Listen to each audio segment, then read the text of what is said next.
Broads Media.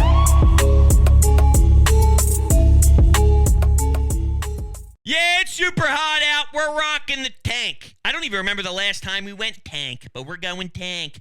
I guess that's fitting because at one point that's what the Sixers did. Hello, everybody. Welcome on in. We talk Philly sports every day here. So, if you're new to the channel, make sure you hit the subscribe button. Hit the thumbs up button as well. I greatly appreciate it. You can take me on the road with you. Apple Podcasts, Spotify. Search Sports Talk with Broads. Leave a 5-star rating and a review. It goes so far with the algorithm, so thank you, thank you, thank you. And lastly, we do Coffee with Broads live streams twice a week right here on YouTube. The way to get access is join the memberships here on YouTube. You also will get access to our Discord channel. All the information is down below in the description. Thank you all so much and enjoy the show. Listen up.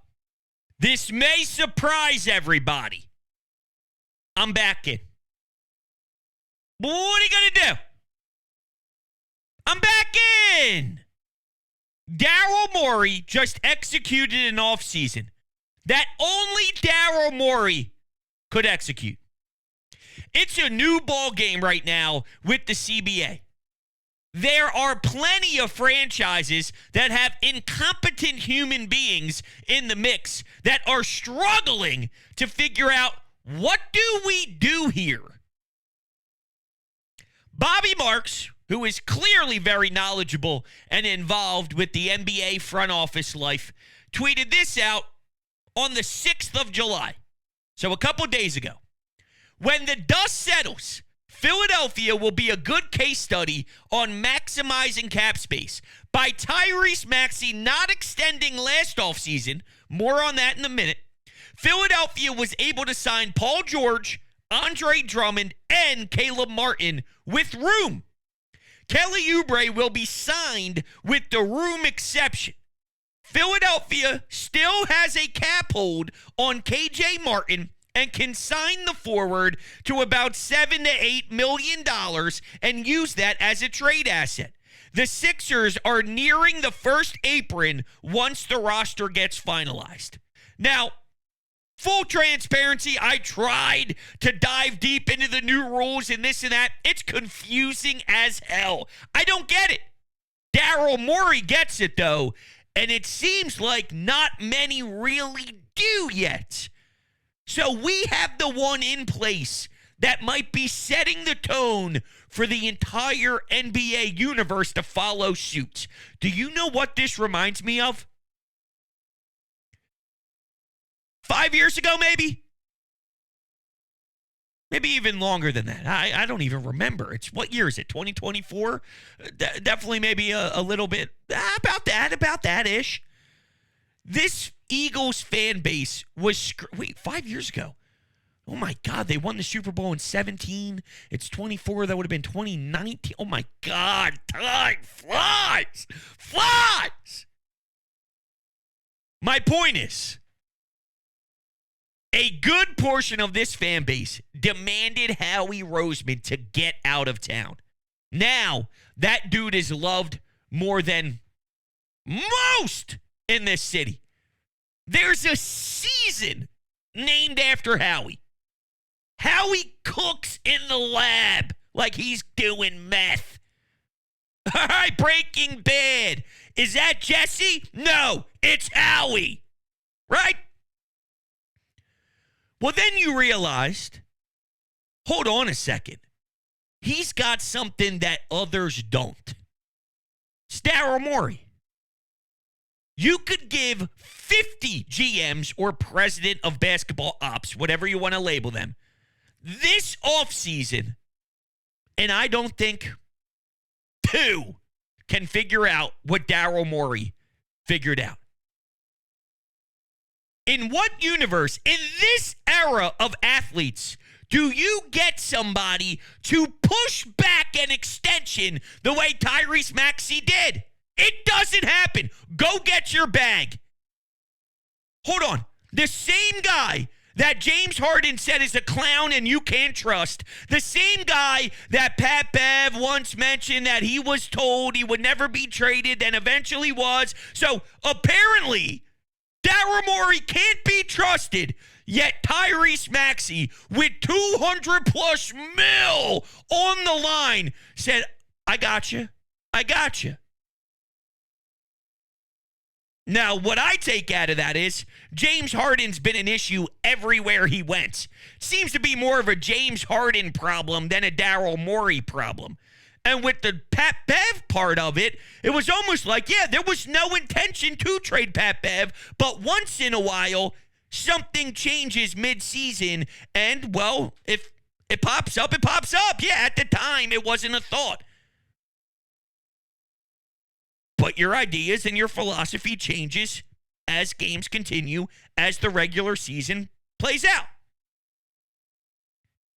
I just don't see many dudes balling like Tyrese Maxey and then saying, I'll do what's best for my team and for Daryl Morey. Daryl Morey has a part in that.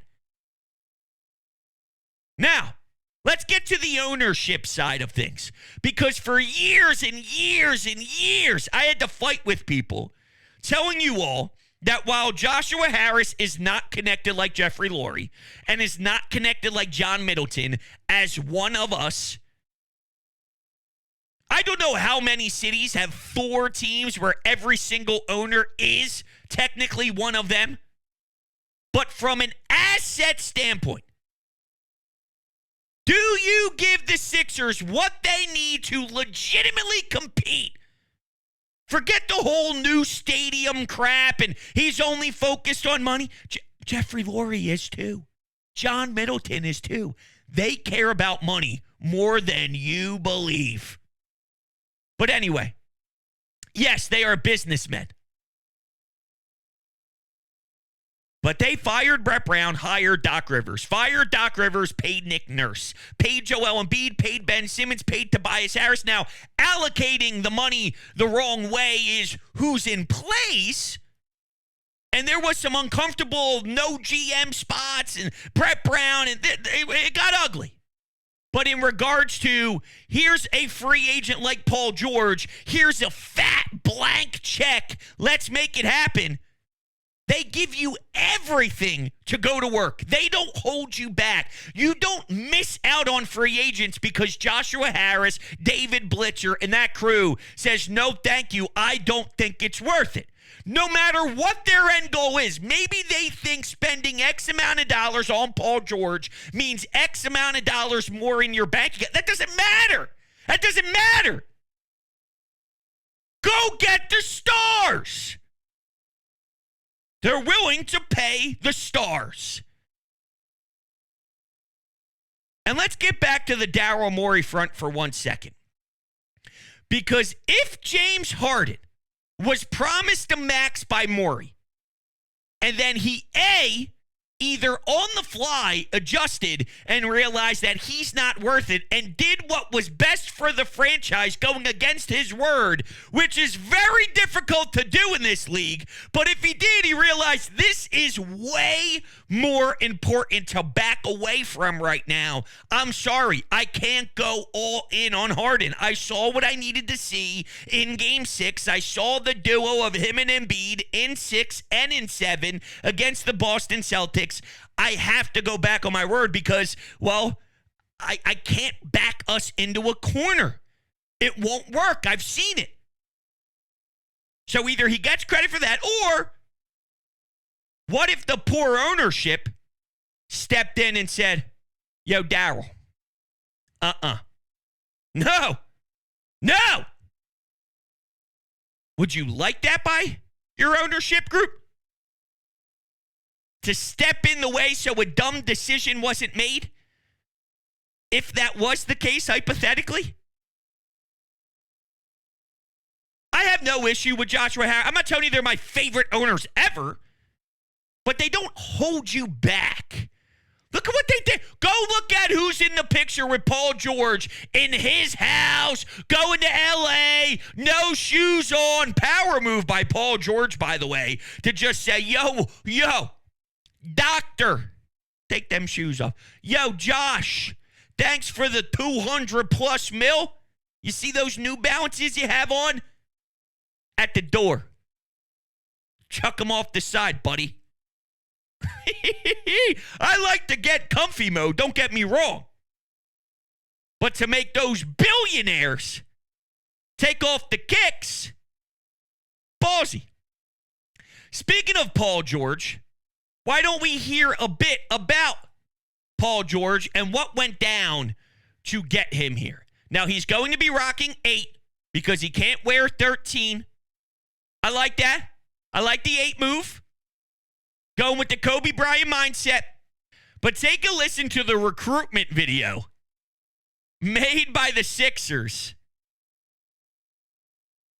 And who was involved? P, who all was in that video for the recruitment video? Saquon was in it. That's dope. Lil Dicky, Kevin Hart, Mike Trout. And then it was just a ton of like, they did like this cool like thing of Philly natives talking about the city and what the Sixers mean to them and what it'll mean me coming there. So it was a cool like, that's dope. It was a cool video. It had a lot of energy behind the city. Now, I'm not anti Lil Dicky, but I'll tell you what. If I'm being recruited, now not in the inner circles, maybe in the famous world, Lil Dicky has some pop. But I don't think Lil Dicky is on the page of Kevin Hart, Mike Trout, Saquon Barkley. I know about it. I know about the Lil Dicky stuff, but like, you know, if I'm the Sixers saying I need to go get Paul George, is Lil Dicky the move? Maybe I'm wrong. I mean, apparently I am because he brought up Lil Dicky second right after Saquon. And with all due respect, even Mike Trout, I mean, he's from South Jersey. I am too, and I claim to be part of the Philadelphia area. But outside of the Eagles, does Mike Trout really have that tie with us other than he's an Eagles fan? But, maybe I'm being a jag-off. Maybe I'm being a jag-off. Credit to the Sixers owners and the whole team to come up with this plan to secure him, right? But another part of this, too, sidetracking a little bit off the Paul George stuff, but back to the ownership. Did you see what they did for Tyrese Maxey?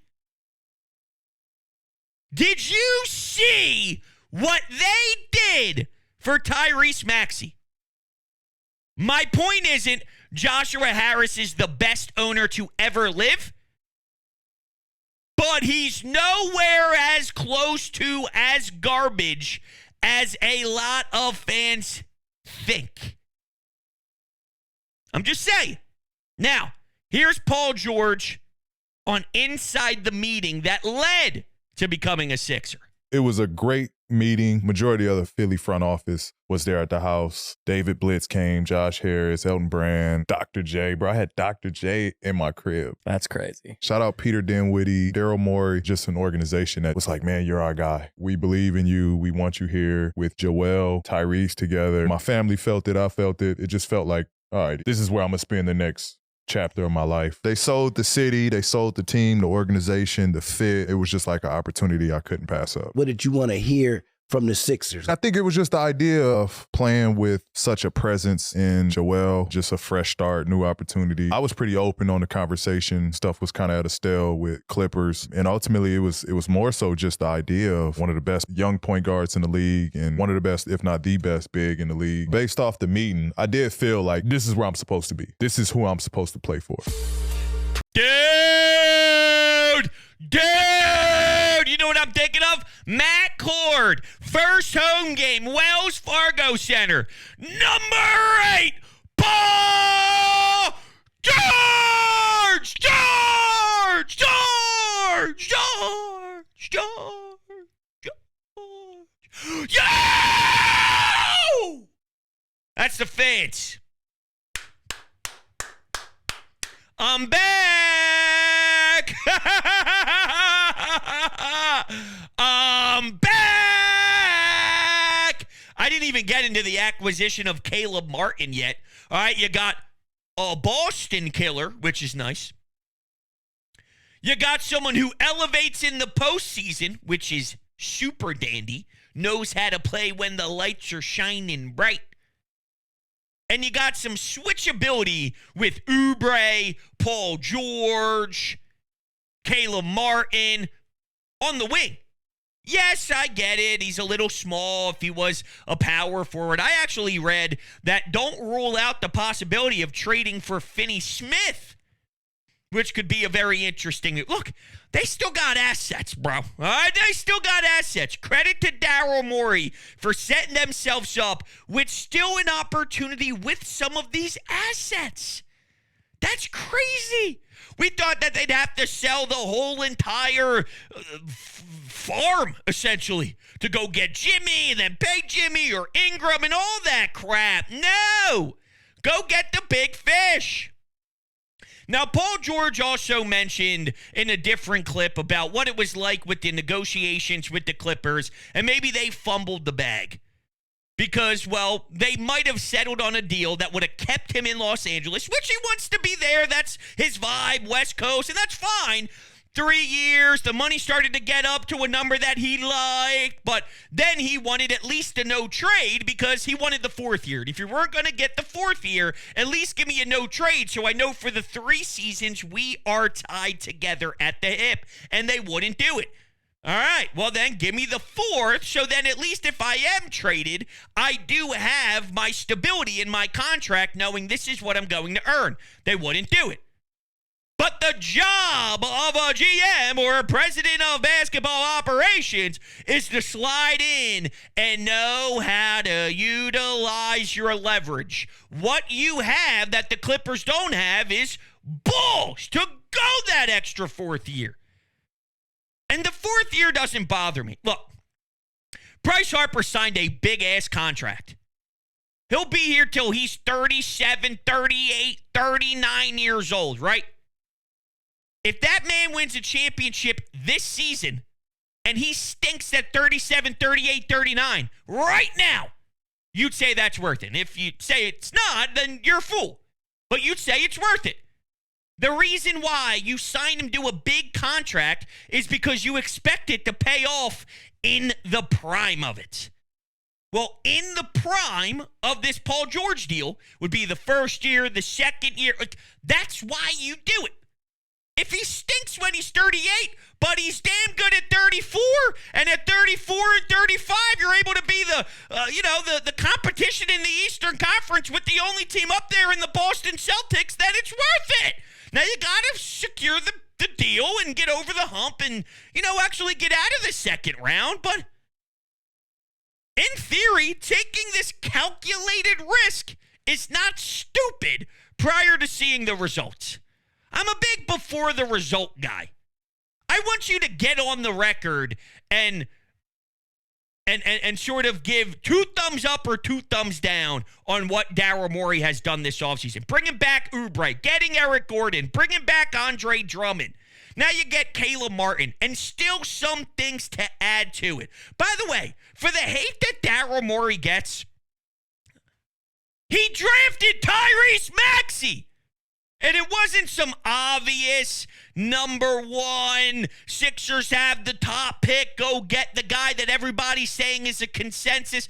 Yes, we were aware that he played at Kentucky Big School. We were aware that it happened during the COVID year and there was no March Madness for the eyes to pop on him. And if he was to play in March Madness, maybe he would have went higher. But reality is the dude slipped and slipped and slipped and fell and fell and fell.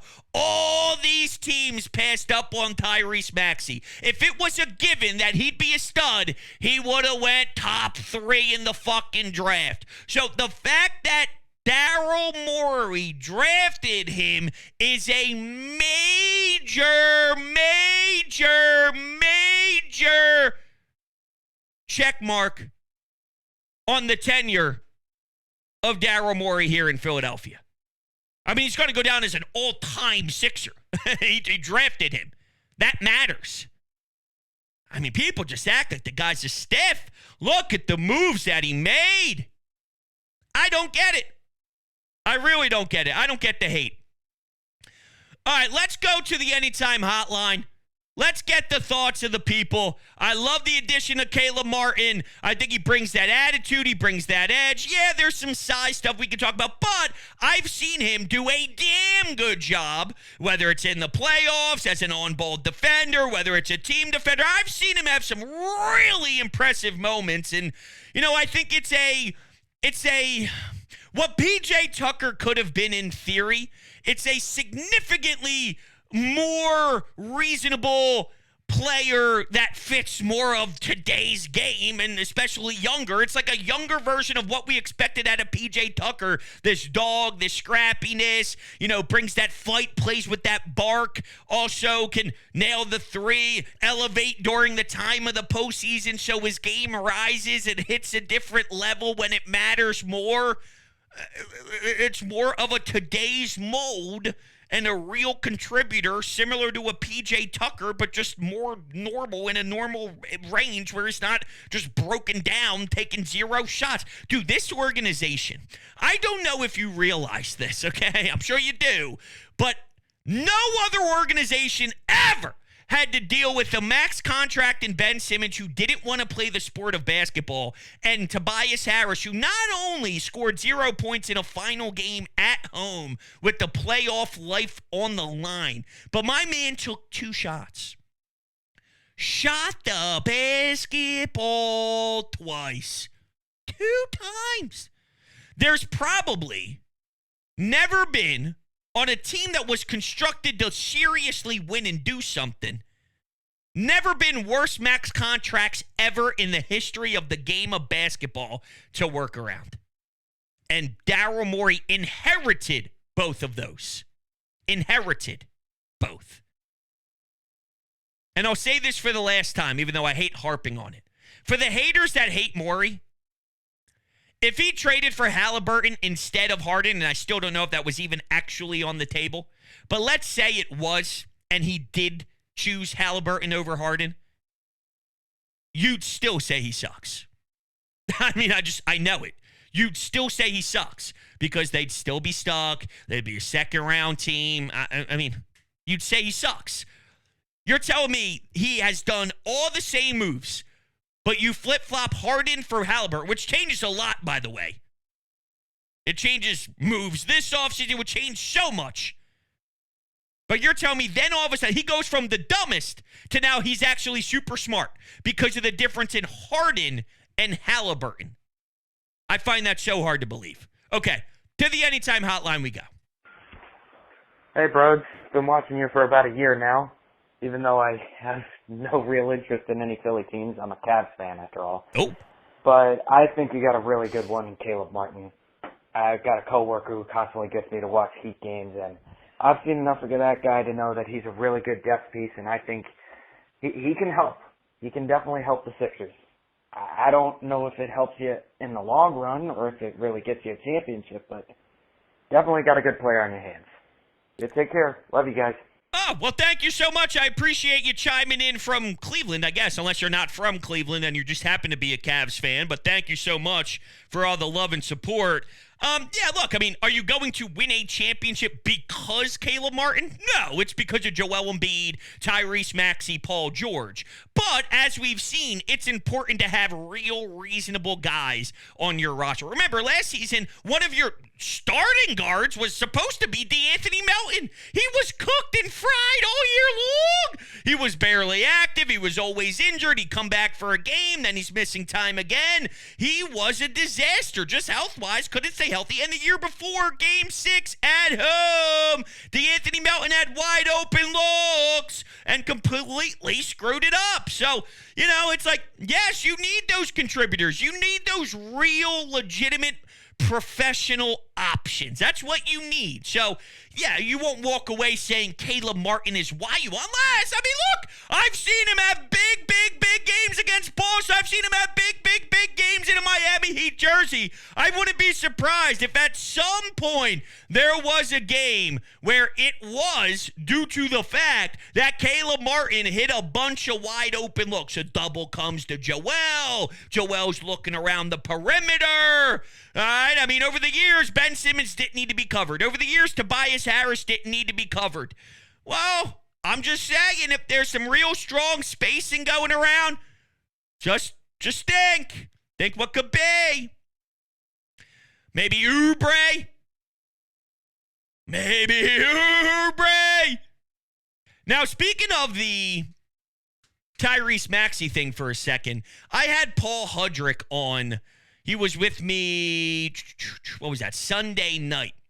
And one of the things he brought up, because I just asked him about the starting lineup, and the one I threw out there for him was Maxey, Gordon. No. Maxey, Oubre, Paul George, Martin, Embiid. Some variation of that. Eric Gordon, Andre Drummond coming off the bench, and Jared McCain coming off the bench as well. And then I brought up a fear of mine that I've mentioned a few times here, which is just the nature of the point guard position and not having that steady hand. Maxey's probably more of a combo, more of a two guard than a one, and probably more efficient off the ball than with the ball in his hands. And he made a good point. And, look, for example, I always argue with people about the closer role. We need a closer. We need this. We need a closer. We need a guy. Yeah, Craig Kimbrell? We had Craig Kimbrell. Okay? I'm just saying, it doesn't exist much anymore because a lot of those guys are older and the game has changed and it's become more of a bullpen by committee, and teams do operate like that. And same with the leadoff hitter. Why do I like Kyle Schwarber? I don't know. It's not the same as it's always been, but the game has developed and changed. Shohei Ohtani is not a traditional number one leadoff hitter. Well, he will hit leadoff for a reason because you want to get your best hitters the most at-bats. Well, the era of AAU basketball, the era of college basketball, that Chris Paul life, it's just not there anymore as much as it once was.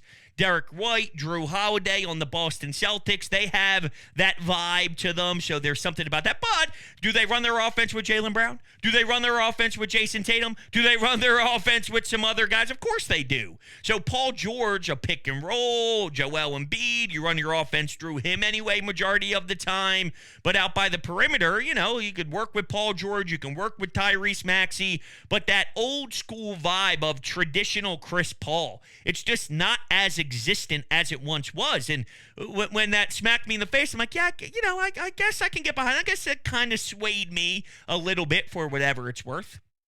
So take that for what it is. Take that for what it is. All right, here's more. Paul George. This one's pretty funny. Remember when Kelly Oubre said, "You're a bitch, you're a bitch, you're a bitch," and started freaking out at the refs? Well, they talked about it on Paul George's pod. Nick Nurse throughout your career? Nah, not really, to be honest. But it's funny that the game that, they KO and Nick Nurse kind of went at the refs. Okay, yep. Was the game we played them. Oh, that is funny. So, yeah. That one, okay. Yeah, that one. So that was like my real, and I always seen him as a fiery, competitive coach. Like he's always, you could tell he's fiery on the other side. But I've never had any interactions with him. But like seeing that moment, it was like, all right, yeah, that's who you want to play for that. Like he was fired up, he was emotional, he was it mattered and he cared. And so that's the only real, like, I guess, time I've like seen him like on that level. All right, well, guess what, Paul? You're about to see him in some more huge, insane, fiery games for sure. For sure. Okay, let's go to our next call. So I guess we just want the infirmary. I mean, I'm not a Daryl Morey hater. I hated the James Harden thing, and I'm going to hate the Paul George thing because they're literally going to give you the same freaking result, which is a second-round exit because both of them, even if they win you a game, I need a Kobe, okay? I need a Jimmy Butler. I need you to win every game. Every game. Jimmy Butler wins every game? First off, where's Kobe? You won a Kobe. Where was that at? Well, I didn't see any Kobe that was sitting there that Daryl Morey swung and missed on. There was no Kobe to go get. And that's not what they have. They have a combination of Embiid, Maxey, Paul George. The combination of them. There is no Kobe. Kobe is rare. Kobe is different. Kobe's something else. To go put it in that guy's hand and do it like Kobe, I don't know. Does that exist? Luka's a bucket getter. You saw how that played out in the final. He got picked on and abused to the point where, he was getting mocked for his effort level. He's a bucket getter. He's a go-getter. Same with Kyrie Irving, bucket getter. It's like, I get it. Trust me, I want Kobe too, but there's no Kobe waiting around for us, and it's definitely not Jimmy Butler, and I'm not giving up assets plus paying Jimmy Butler if the alternative is Paul George without giving up any assets. That's silly, but I'll let you continue. Caleb Martin does nothing for me. They're all very, very injury-prone players. Season-ending injuries. If we stay healthy, this team is a top 2, top 3 team in the league. And I'm saying the whole league. If we're not, like expected, we won't do anything. So let me get this straight. You're telling me if healthy, and granted, it's an if, although Joel Embiid not healthy last year gave you 50. And he also gave you 39, which I make it 40, in a closeout game 6 where a max contract player gave you 0 and only took 2 shots. So let me get this straight. You're telling me the roster as currently constructed, where Caleb Martin, quote, does nothing for you, if healthy, you think that roster could be the second best in the entire league? And that does nothing for you? Now, you're entitled to your own opinion. If you feel that strongly about it, fine. But you're saying this guy does nothing for me. We don't have a Kobe. But if healthy, they're the second best team in the entire NBA. But I'm not really feeling it. I don't know. There seems to be a little bit of a flaw in that way of thinking. Unless I'm off base. Maybe there's something I'm missing here. I get that injuries are a fear when you have some older players. Yeah, absolutely. The Knicks got banged up, that derailed them. The Bucks got banged up, that derailed them. But I don't think a non-100% Joel Embiid automatically results into not being able to have a chance. Because as I saw last year, Joel Embiid did enough from his part in those series. The addition of Paul George, the next step in Tyrese Maxey's game, and then having competent role players like an Eric Gordon, veteran, who's made big shots, like a Caleb Martin. That's supposed to help out. So even a non-100% Embiid, a 70% Embiid, you could win with that. Because I saw that last year. Half a face and half a leg, he gave you 50. Not 28, not 27 and 12, not 30 and 10. No. 50! 50! That's what he's capable of doing. That's my 2 cents. We're a little into it. I don't want to take more calls because I like to sit around the 30-plus minute range. So I think we're going to wrap some of the show up here. So not some of the show up, all of the show up. All right, thank you guys all so much. I appreciate your love and support. Thank you all so much, and I will see you all on the next one.